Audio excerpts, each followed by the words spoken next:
Abamnandi fethu nje fethu abamnandi bafethu ngicela ngithola amathikithi enu mhla 27 June izobeziwa ngale kwamashu kaG Winter Festival bafethu kuzoba mnandi nje bafethu kuzoba umnandi kakhulu nabantu ngicela nisupporta nonke ngobuningi benu bafethu kuzobeziwa kuzobe kudanswa ibhadi bafethu ngicela nibe khona ngobuningi benu.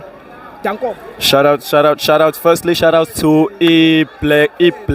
Broken Mirror Entertainment. By the way, come out DJ Zeli, sise VM lana, Vuyisa Mtolo High School. So basically, nakhona it's part of a process lessons activation event that is upcoming on the 27th of June. So siyabonga kakhulu support to everyone, and please make sure guys ukuthi you do subscribe. If you want more, go through page la Broken Mirror Entertainment go YouTube as well as TikTok. You will find everything there. All right, shout out to everyone who pitched in on our activation as well as crew na bonke abantu. We do appreciate you.